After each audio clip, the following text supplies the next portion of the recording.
Yo, this is the Scarcity Studios YouTube channel. Please don't forget to like, comment, share and subscribe. And our sponsors are Alpha Claims and Hire Birmingham, the leading and best accident management company. Get a replacement car anywhere in 1 hour. I really appreciate you joining me today, and this story comes from the National Crime Agency's website and it's in relation to Encrochat. You may remember the story we covered the other day of a man who had a sniper rifle in his nan's house. This story is about the man that he worked for.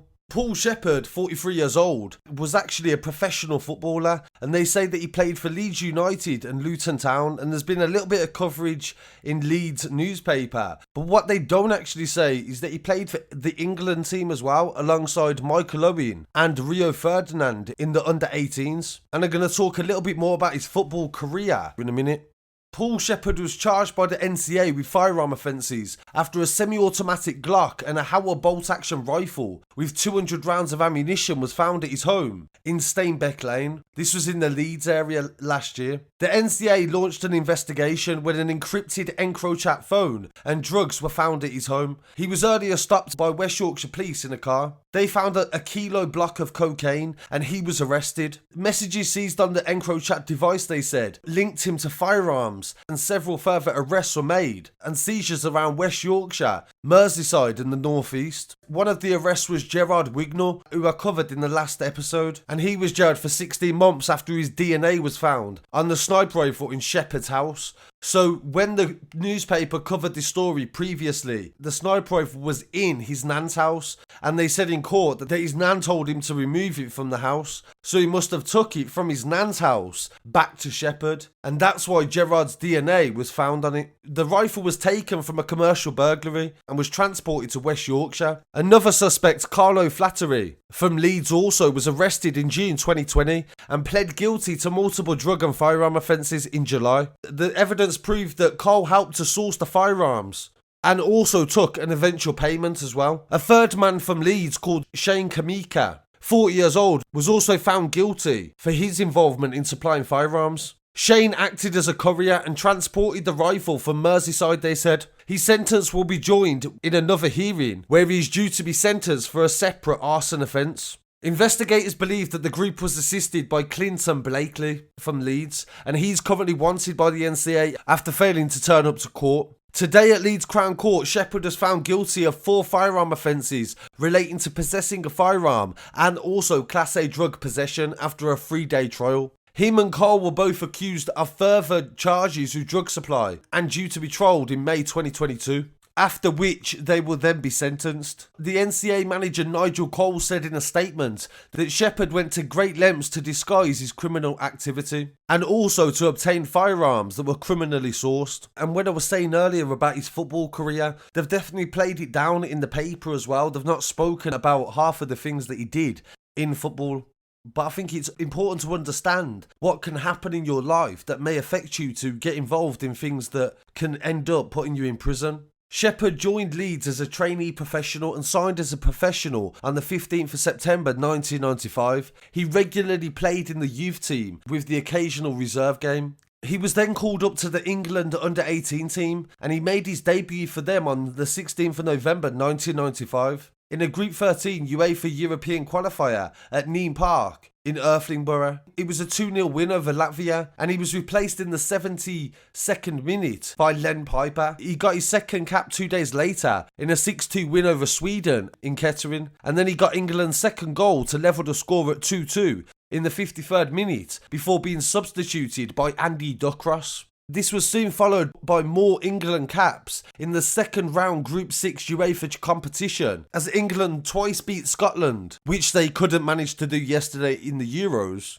This was on the 19th of March 1996. When it came to the finals of the UEFA competition in France, he played all 3 of the Group B games as England drew 0-0 with Spain at Amerville in 1996 and 2 days later in Italy at Rombas. It is then said that he was called up for the first team of England by George Graham, the manager, on the 26th of October 1996, and then that same year for the first team on Leeds United versus Arsenal. But that was the last ever first team match he would play. But he did become a regular in the reserve team and gained an England Youth Honours and was part of the 1997 England Youth Under-20 Championship. Group F squad in Malaysia, and then he went on to get a further 3 more caps for England, but he missed England's final game of the tournament when they were beaten by Argentina 2-1. He then went on to consistently be loaned to different clubs, and there was a lot of difficulty throughout his career before he then ended up playing for Reading United. So I thought it was interesting how he actually managed to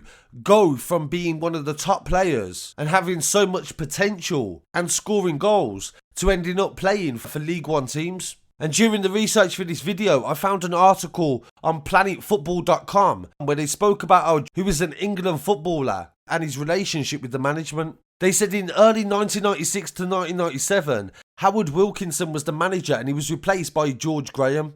And this was just as Shepherd was earning his way up the ranks at Elland Road and represented his country alongside the likes of Michael Owen, Frank Lampard and Rio Ferdinand. And he would establish himself in the first team at Leeds as well. He said in a rare interview that when he left to go to school at the youth team setup, everything was going perfect. And Shepherd said at Leeds it was really good. Everything I was enjoying at the FA Youth Cup. Shepherd was expected to get his chance for the first team of England very soon, but he's reported as saying that he felt that George Graham didn't like him and he didn't speak to him at any point before or after the debut game and the only game that he would play in 1996. He was debuting at Arsenal and he said that George never spoke to him once. Shepherd played the full 90 minutes of the game, but they were beaten 3-0. He goes on to say that he never actually touched the ball, but George never brought him back on and kept him on the bench ever since that match. He even ended up going to Iceland to play football and ended up at Luton, and that soured and he ended his contract before he then went to Scarborough. But at the time, Scarborough was bankrupt and then he ended up playing for Reading. So I definitely think that some of his career he puts down to the relationship with the manager at the time and the big effect that that had on him. Being 18, 19, he was very disheartened after that time. And then he would have obviously gone down to lower ranking football teams and then they wouldn't have been enough money being paid to him for then when he retires for that to have maintained him. And then this would have led to him getting interested in crime in order to try to make more money. So of course, don't ever give up on dreams and ambitions and goals. But always make sure that you have other options too. Always be thinking about different ways that you can make money, just in case it doesn't work out. Because even though you have all the potential, I'm sure, to achieve anything you want, life does get in the way sometimes and things happen and things go wrong. So I definitely say get as many strings on your bow, as many qualifications, as many trades or skills as you can acquire in order to help you get through life in good times and bad. Because Paul could be expecting a very big time behind bars to come from talent and end up doing so much time in prison. So I really appreciate you joining me today and I really hope that somebody takes some lessons from this story. I wish Paul all the best when he comes out of prison and I hope that he doesn't return to a life of crime. I really appreciate you joining me today. Please don't forget to check out our stories on the website as well, scarcitystudios.com. I'll be back again very shortly with some more news. Peace.